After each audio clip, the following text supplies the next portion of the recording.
Swayam Prabha. Digital India. Educated India.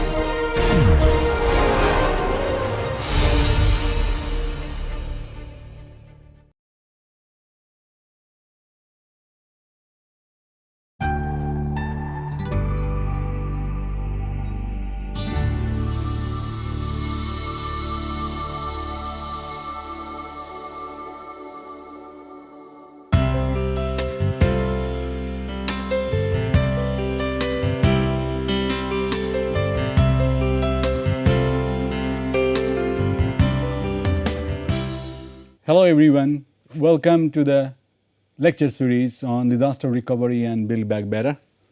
This lecture focuses on participation in disaster risk governance by getting insights from Mumbai, India and Ghana.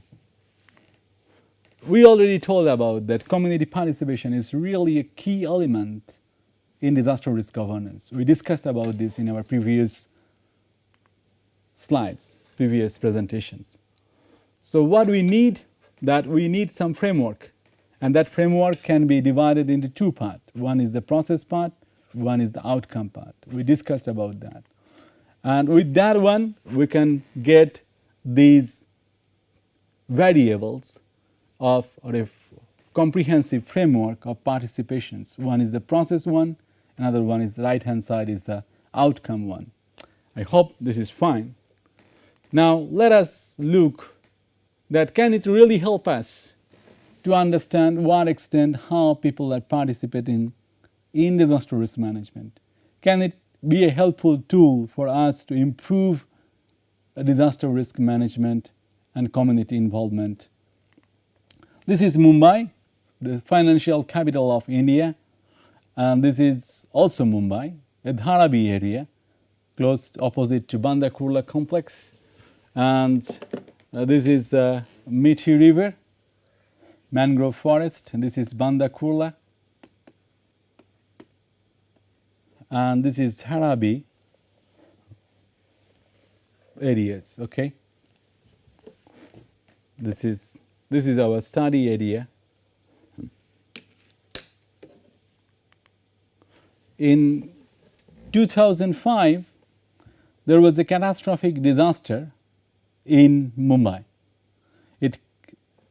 One day, almost 1,000 millimeter of rainfall, and it paralyzed the city. 60% of the city were indirectly or directly affected. Okay, around 1,000 people were killed due to this flood. Just one day flood or 2 days flood. This is one of the picture of Dharavi areas. This is our location close to, this is Maharashtra and this is Mumbai. You can see Mumbai, and then here is our study area Dharavi. This is Mithi River coming for Veera Pawai, and this is the Dharavi area, and this is our study area, two study area basically, Kalakila and Rajiv Gandhi Nagar in Dharavi. So you can see here more clearly that is encroached land on the settlement on Mithi River bank. It was earlier a mangrove forest. These are some of the glimpses of 100 square meter area. Total population is within this small place, 25,000.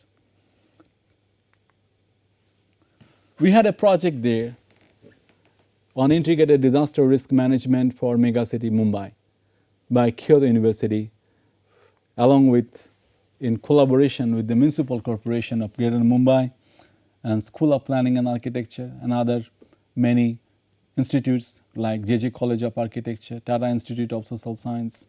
They were involved in this project for integrated disaster risk management megacity Mumbai.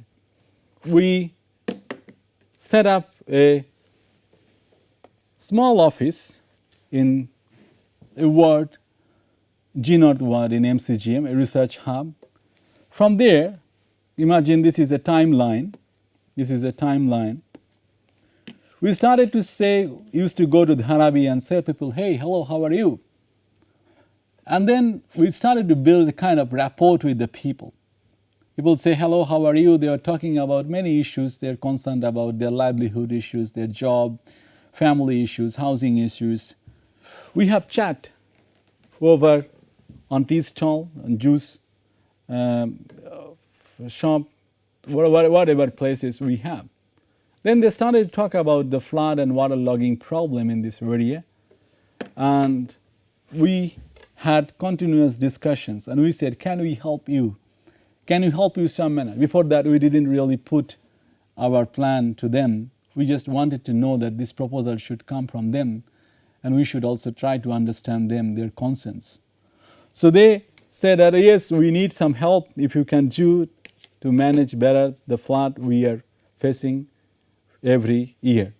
So we developed risk mapping, and then over the period of time we developed an action plan with them. I will talk about that, how we involved these communities into this decision making process. That was the phase one, and that we first identified the stakeholder and we developed a base map. And also phase two, we developed a risk mapping and prioritizations of work. And we started this survey in February, and some of our students are conducting surveys in Rajiv Gandhi Nagar. Okay, we use different kind of tools like mapping, group discussions, town watching, observations, photographs, secondary data collections, technique and methods were also used, like content analysis, documentations. Okay, so this is some of the photographs during the survey. Here is some of the glimpse and picture. You can see that what we conducted, open-ended interview, group discussions. Here is a transcript of our discussions with the community. We developed the map first, and then we put the data into it. And here is the level of people with different kind of stakeholders, starting from our GCOE, that is Global Center of Excellence, Human Security Engineering of Kyoto University team, and local community members and municipal corporations, Greater Mumbai, especially the involvement of the G Northwards. Like we help them in mapping, and we also worked as the surveyors and explaining and introducing community the role and objective of the survey. Local community was the key informant, one of the main actor in this process. And MCGM or municipal corporations also help us, providing logistic support, helping in building rapports with the people, facilitator, religious and political organizations. We collected a lot of data there, starting from land use data, residential, commercial, public, playground, infrastructure. What are the infrastructures are there? Doctor's clinic, community toilet, community tap, school. Hazard parameters, we considered flood durations, water level during the flood, areas frequently affected, building height, building materials, building conditions, plinth level. These all we collected. Now here are some of the facts that in 2006, after 2006, a lot of residential areas, this is actually a road. This is one of the fraction of the Rajiv Gandhi Nagar. Many are transferred into commercial areas. People started to build G1 structure, though this is not allowed, but community reported that many people are now constructing G1 structure in Rajiv Gandhi Nagar. Okay, and it could be pakka or semi-pakka concrete structure. The infrastructures were not grouped. You can see the drainage quality here. Also the electricity supply, it can easily electrified, and current can kill people during emergency or flood inundations. Access roads are very narrow. You cannot evacuate. Two people cannot pass easily from this one. And the roads are zigzag. So when these roads are filled by water, and then during the flood or inundations that you cannot step in, you don't know where you are putting your leg.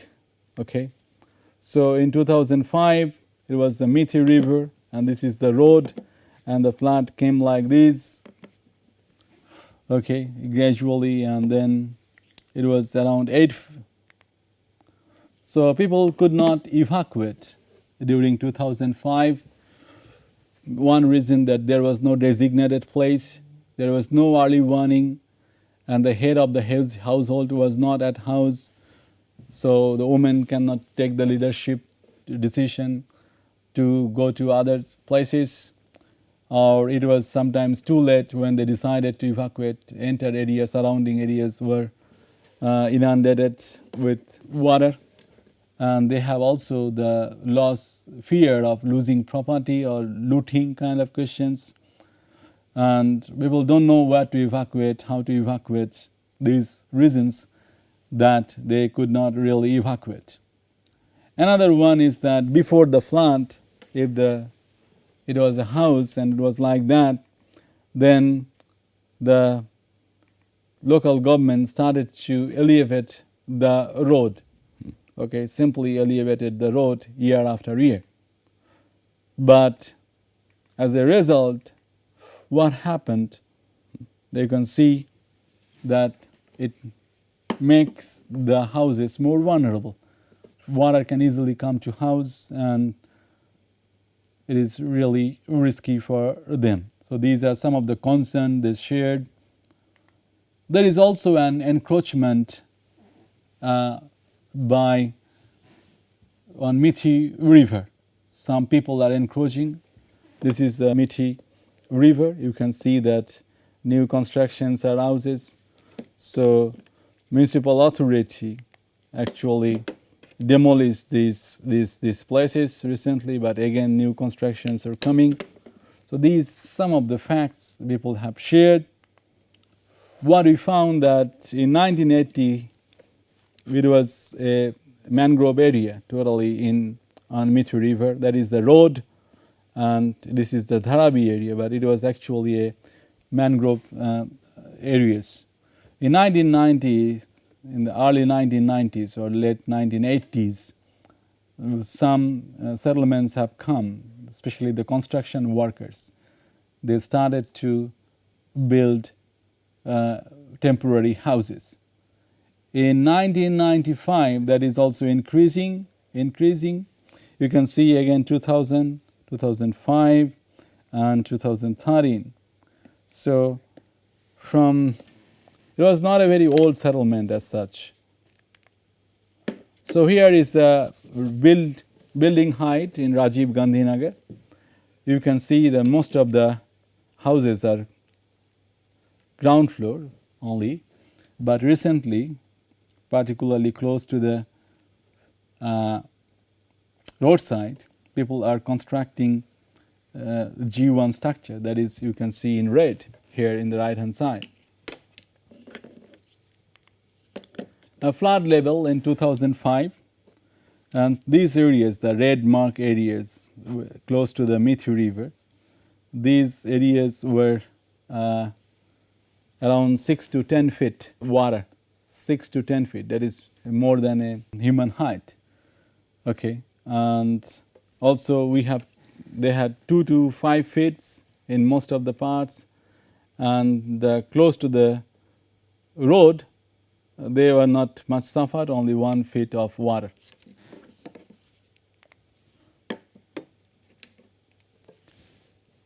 In water logging, they're facing annual water logging in these areas. And you can see here that most of the houses, they face this 1 to 2 feet water logging annually. And it continues for around 2 to 3 hours, most of the cases. Okay, some are less, some are more, like that. It was the damage to building and damage to household durable asset due to 2005 flood. You can see those houses which are close to the Mahim Creek or Mithi River. They were the most affected households they had total damage, okay. A major damage you can see also in the middle, and the people who are close to, and they have less damage, but people who are close to the Mahim Creek or river, they lost everything. Their house, starting from their beds, walls, houses were damaged, so they have a lot of losses. Here are some of the sketches done by the students. And so after we finish this exercise of conducting many more mappings and all, we ask people that, hey, please mark us that how you involved into this project of risk mapping. Was it successful or not? So most of the cases we did very well, like early engagement, representation of the stakeholder, continued engagement, clear and agreed objective. But some cases, right, we have less resource availability, and also we could not improve the people's power, capacity, or also they have less power to influence the decisions because they have less resources, so they cannot carry out their own projects. But what is missing? We ask people that, okay, these parameters are fine, but what did you really think that this exercise did not include? So they said to us that information is fine, but a participatory approach is meaningful. Our participation is meaningful only when, apart from information, you go beyond that. You can tell us that what we can do, some plan, actionable plan. So we need to move from information to improvement. And we need to also see some feasible outcome. That's why people can motivate themselves to participate. And the exercise should be a lot of fun. It's already a serious matter, but we should involve a lot of fun into this exercise. Then more and more people should be involved. We should do it more relaxed way. So considering their request, we started to develop action plan for reconstruction and rehabilitation, response and relief of this area. So we listed down the actions for rescue operations, what they can do without external help, and what they can do with the external help.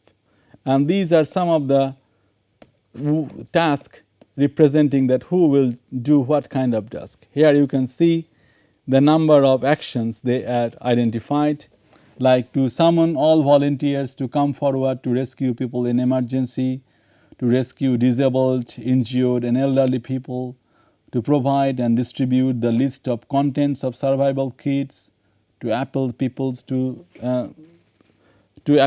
to carry the vital documents, especially various identity cards during evacuations, like that, okay?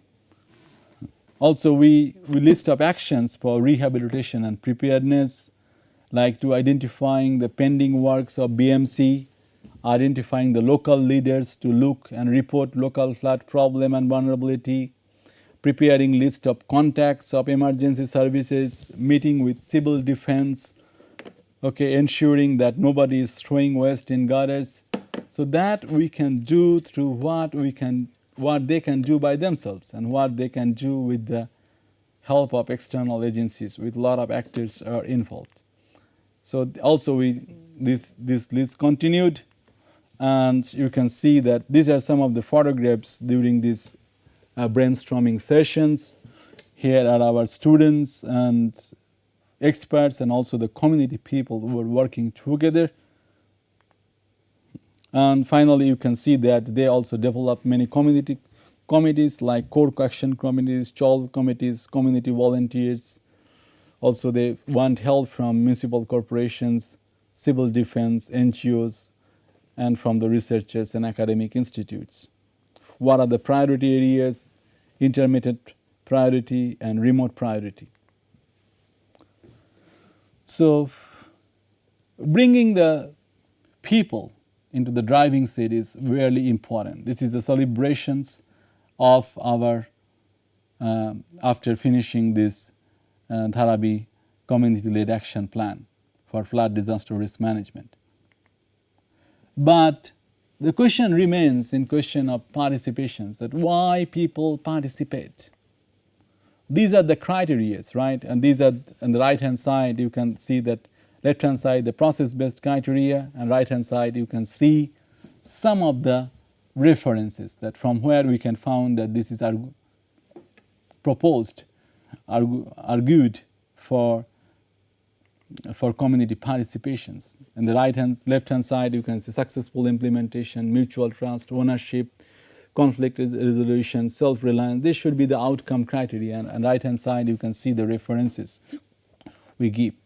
But these criteria, either process or outcome based, are developed by researchers, project facilitators, local government, NGOs. What is missing is that we are seeking community's participations, but community had never been involved in defining what is the meaning of participations, how they would like to participate, okay? How they would like to participate. It is always the outsiders, those who are not the stakeholders, real stakeholders, those who are not the victims.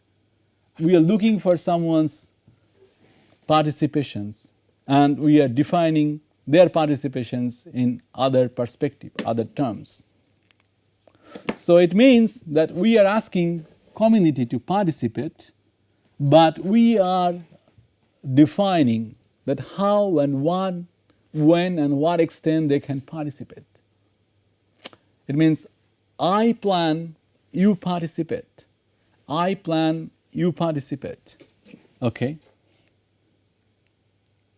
So your participation, the way I want you to participate, that's it. Your participation depends on that how I want you to participate. Maybe I can say, okay, you can ask 2-3 questions, you can ask 3-4 questions, that's it. So I am not allowing you to join here freely. So what we did, we are looking this thing from a different angle, from a different perspective. We are saying that instead of we define the criteria of participation, it is possible that community themselves will define what is the meaning of participations, what are the criteria of participations. So we call this is user-based approach. Those whose participations we are seeking for, they will define the criteria of participations. It's like a kind of taking selfie.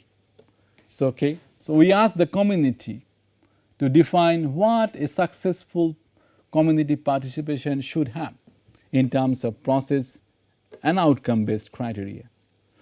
We conducted this study in Ghana, a West African country, and one of the most climate change impacted, disaster-prone community, particularly the upper region, Wa region, the northern part of Ghana. It's around 400 kilometers from the Accra, their capital city, and is one of the poorest region of this country.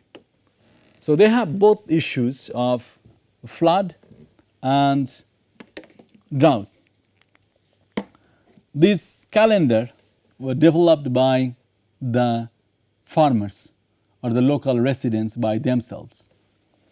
They are depicting, describing the impact of climate change they can sense, they can feel. So in normal and stable climate or usual regular calendar there is that they have some onset of rain from May to September, and then they have slight rain in October, and then they have this dry season from November to March. But as a result of climate change, the rain now, the onset of rainfall now moved from April to May. Sometimes it moves to June even. Until May is still fine. But when this moved from to June or July, no rain, then it's almost like a drought like a situation.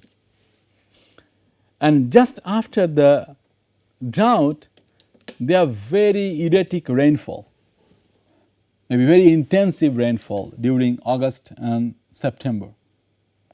So first there is no rain and they were facing water scarcity and drought, and then they have very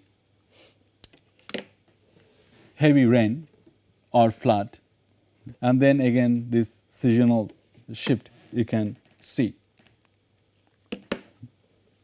So therefore, we need to prepare them. Small and large intervention we need to promote there. There are so many projects are going on there in this place, and many of these projects are focusing on disaster risk management and climate change adaptations. Most of these projects are advocating the incorporations and involvement of the local people into the projects. Now, we want to see that in these projects, on all these climate change and disaster risk management projects, how people see these projects, what are the involvement they have, and how they feel that they can better involve into these projects. This is some of the photographs during the study. They have a chieftaincy system. Chief decides everything. Traditional king or kind of governance system. These are some of the photographs of the study area. We conducted this survey in 4 villages in Wa district, Wa West district, Chiatanga, Bangpama, Juali, and Balafile. We gave questions to the people and asking them that what they think about the public participations. We wanted to tell them that, tell us that what are the outcomes and what are the process they want from public participations. So they had a flood in 2007, 2010, and you can see what people told us. They said that process, there should be representation of all groups, clear objectives, agreed objectives, power to influence decisions, continued relation with the community, incorporating local knowledge, good facilitator. In the outcome, there should be livelihood security, plan implementation, ownership, self-reliance, time effective. So livelihood security, they feel that when I'm hungry, I cannot participate in any projects. So livelihood security is critical. Plan implementations, not only that you are talking and talking and talking, but we want to see some feasible outcome. Ownership, but most is the self-reliance. We have many ideas, but we cannot pursue. So we should be empowered so that we can follow our own projects.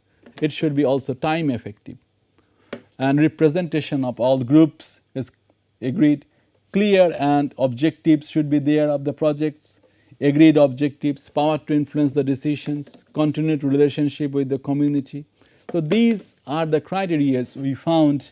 So therefore, instead of we define the community participations, it should be from the community who would decide that what is the meaning of community participations. So thank you very much.